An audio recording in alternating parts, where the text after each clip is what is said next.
అద్వానికి అస్వస్థత. BJP senior నేత మాజీ ఉప ప్రధాని ఎల్కే అద్వానీ తీవ్ర అస్వస్థతకు గురయ్యాడు.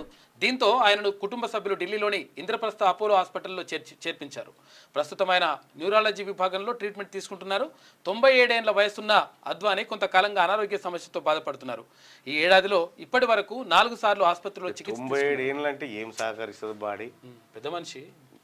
అయితే లాల్ కృష్ణ అద్వానీ గారి గురించి మనం చెప్పాలా. లాల్ కృష్ణ అద్వానీ గారు భారతీయ జనతా పార్టీ సంఘ్ ఆ పక్షానికి సంబంధించినటువంటి నాయకుడు. ఇక్కడ లాల్ కృష్ణ అద్వానీ గారు బీసీలకు చేసినటువంటి కార్యక్రమం చెప్పాలి. మండల్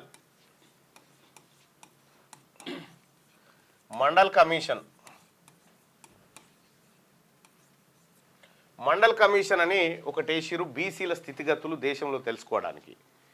ఈ మండల్ కమిషను రిపోర్ట్ ఇచ్చింది. దేశవ్యాప్త పర్యటన చేపట్టి రిపోర్ట్లు తయారు చేస్తుంటే దీన్ని డైల్యూట్ చేసేందుకు సారు మండల్కు కమండల్ యాత్ర మొదలుపెట్టిండు. దీనికి ఆపోజిట్గా దీన్నే కమండల్ యాత్ర అంటారు. దానికి కమండల్ యాత్ర అంటే ఇదేంది, రథయాత్ర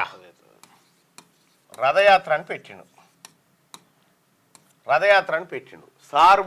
భారతీయ జనతా పార్టీ నాయకులు ఆ రోజు నుంచే బీసీల ఉనికి లేకుండా చేయాలి, బీసీల అంశమే తెర మీదకి రాకుండా చేయాలనేటువంటి మహానుభావులలో లాల్ కృష్ణ అద్వానీ గారు కూడా ఒకరు.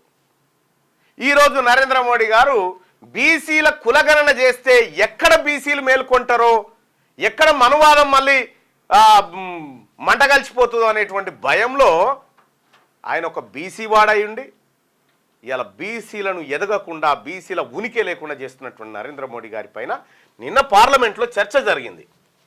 నిన్న రాజ్యాంగంపై బీజేపీ దాడి, మనుస్మృతిని అమలు చేయాలని సావర్కర్ అన్నారు. రాహుల్ కేంద్రం ఎస్సీ ఎస్టీ ఓబీసీల బొటనవేలును నరుకుతున్నదని ఫైర్. రాజ్యాంగంలో భారతీయత ఏమీ లేదని దాని స్థానంలో మనుస్మృతిని తీసుకురావాలని సావర్కర్ స్పష్టంగా చెప్పారు. అదే తీరుగా బీజేపీ వ్యవహరిస్తున్నది. 24 గంటలు రాజ్యాంగంపై దాడి చేస్తున్నది. కాంగ్రెస్ ఇండియా కూటమి పార్టీలు రాజ్యాంగ రక్షకులైతే బీజేపీ ఆర్ఎస్ఎస్ మనుస్మృతి మద్దతుదారులు. మీరు ప్రధాని మోడీ ధారావిని అదానికి అప్పగించి అక్కడ చిరు వ్యాపారుల బొటనవేలను నరికేశారు. అగ్నివీర్ స్కీము, పేపర్ లీకేజీలతో యువత మద్దతు ధర కోసం కొట్లాడుతుంటే టియర్ గ్యాస్ ప్రయోగించి రైతుల లెటరల్ ఎంట్రీ ద్వారా ఎస్సీ ఎస్టీ ఓబీసీల బొటనవేలను నరికేశారని చెప్పి నిన్న రాహుల్ గాంధీ గారు చాలా స్పష్టమైన స్పీచ్ను మాట్లాడిండు పార్లమెంట్లో. ఎంత అంటే రాహుల్ గాంధీ గారి మాటలకి ప్రధాని దగ్గర సమాధానం ఉండదు. పైగా ఓ ఉద్దరవరుడు రాహుల్ గాంధీ గారు మాట్లాడుతుంటే ఓ ఉద్దరవరుడోరి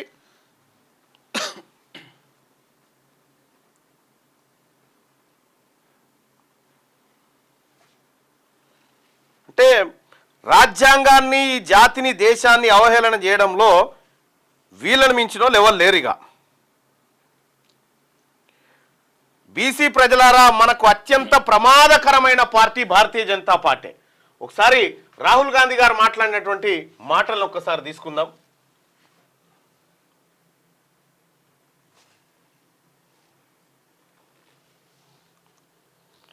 తిరుగుతుంది.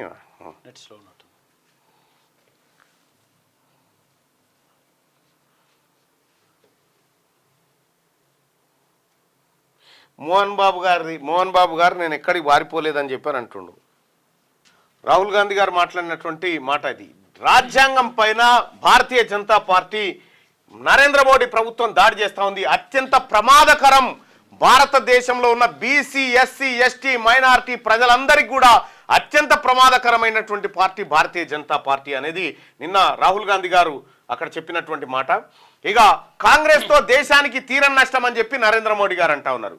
నెహ్రూ సొంత రాజ్యాంగాన్ని నడిపారు. ఈ సొంత రాజ్యాంగమా? నెహ్రూ రాసిందా? ఇది బాబాసాహెబ్ అంబేద్కర్ రాసినటువంటి ఆ టీం రాసినటువంటి రాజ్యాంగం. ఇది గాయంత సోయలేకపోతే ఎట్లా? మోడీ గారు దొంగచాటుగా కాన్స్టిట్యూషన్ను సవరించారని ఫైర్ అట. దొంగచాటుగా సవరించారట. ఇదే కాన్స్టిట్యూషన్ కదా ఉన్నది. ముఖ్యమంత్రి గౌరవ రేవంత్ రెడ్డి గారికి నేను ఒక రిక్వెస్ట్ చేస్తా ఉన్నా సార్, ప్రతి విద్యార్థికి భారత రాజ్యాంగం పుస్తకాన్ని మనం అందజేయాలి. తెలంగాణ రాష్ట్రంలో ఉన్నటువంటి ప్రతి విద్యార్థికి భారత రాజ్యాంగ పుస్తకాన్ని మనం అందజేయాలా. భారత రాజ్యాంగ ఔన్నత్యాన్ని మనం కాపాడాలి, కాన్స్టిట్యూషన్ మనం కాపాడుకోవాలి. ఇక దొంగచాటుగా కాన్స్టిట్యూషన్ సవరించారని ఫైర్. దేశంలో 55 ఏళ్ల పాటు ఒకే కుటుంబం అధికారంలో ఉన్నది. ఆ సమయంలో దేశానికి తీరం నష్టం జరిగిందా? ఒకప్పుడు దేశం దగ్గర తిండి గతి లేకపోతే ఈ దేశాన్ని బ్యాంకులను జాతీయకరణ చేసి పారిశ్రామిక విధానాలు తీసుకొచ్చి పంచవర్ష ప్రణాళికలు పెట్టి అవును నరేంద్ర మోడీ గారు చెప్పాలా. నరేంద్ర మోడీ గారు ఇందిరాగాంధీ ఈ దేశం కోసం ప్రాణాలు అర్పించింది. రాజీవ్ గాంధీ ఈ దేశం కోసం తునాతునకలైపోయాడు. నెహ్రూ కొన్నేళ్ల పాటు జైలు జీవితాన్ని గడిపాడు. మీ చెప్పు సార్ ఏమనుంటే, మీ చెప్పురేమనుంటే, మీ చరిత్ర మొత్తం రక్తసిక్తమే అయి ఉన్నది కదా. మీ చేతులు రక్తంతో తడిచున్నాయి కదా. ఈ దేశంలో మీరా మాట్లాడేది? దేశంలో 55 ఏళ్ల పాటు ఒకే కుటుంబం అధికారంలో ఉన్నది. ఆ సమయంలో దేశానికి తీరని నష్టం జరిగింది. ఎమర్జెన్సీ అనేది ఓ చీకటి అధ్యాయం. ఎమర్జెన్సీ చీకటి అధ్యాయం కాదు. ఆ రోజు దేశ పరిస్థితుల నేపథ్యంలో జరిగినటువంటి ఘటనలు పుంజాల శివశంకర్ రాసినటువంటి పుస్తకంలో అది ఉంది. మీరంతా కలిసి ఈ దేశాన్ని విచ్ఛిన్నం చేయాలని కుట్రలు పన్నుతున్న టైంలో కొన్ని ప్రత్యేక నిర్ణయాలను ఆ రోజుల్లో తీసుకోవడం జరిగింది. నిజంగా ఈ దేశాన్ని ఏకఛత్రాధిపత్యంగా పరిపాలించాలనుకుంటే ఇందిరాగాంధీ గారికి వచ్చినటువంటి మెజార్టీతో ఎప్పుడు చేసేది. మళ్ళీ ప్రజాస్వామ్య పునరుద్ధరణకు పూనుకుందే ఇందిరాగాంధీ గారు. ఆ మచ్చను కాంగ్రెస్ ఎన్నటికీ చెరిపేసుకోలేదట. అదే నరేంద్ర మోడీ గారు, మీరు కానీ మీ భారతీయ జనతా పార్టీ కానీ ఈ దేశానికి పట్టినటువంటి క్యాన్సర్ లాగా ఉంది. స్వాతంత్రానంతరం కొందరు స్వార్థపరుల వల్ల దేశ ప్రజలు అనేక కష్టాలు పడ్డారు. బానిస మనస్తత్వంతో ఉన్న వాళ్ళు దేశాభివృద్ధికి ఆటంకం కలిగించారు. నిజంగా కాంగ్రెస్ పార్టీ కనుక ప్రజాస్వామ్యాన్ని కూని చేస్తే, దేశానికి నష్టం చేస్తే ఛాయ్ అమ్ముకునే మీకు ప్రధాన అయ్యే అవకాశమే లేకుండే. నిజంగా అలా అట్లే చేయదలుచుకుంటే. నెహ్రూ సొంత రాజ్యాంగాన్ని నడిపారు. దొంగచాటుగా రాజ్యాంగ సవరణ చేశారు. ప్రజల్లో విషబీజాలు నాడుతూ దొంగచాటుగా రాజ్యాంగాన్ని సవరణ చేసే పరిస్థితి ఉంటుందా బాయ్సాబ్ ఎక్కడన్నా? నరేంద్ర మోడీ గారి మాట తీసుకుందాం. రాజ్యాంగాన్ని సవరించాలంటే పార్లమెంట్ సవరిస్తుంది. దొంగచాటుకి ఎట్లయితుందా? దొంగచాటుకు సవరణ ఎట్లా జరుగుతుంది? సభల్లో ప్రవేశపెట్టాలి వాళ్ళు మెజారిటీ. దొంగచాటుగా అదానికి అప్పనంగా కట్టపెట్టినట్టు కాదు.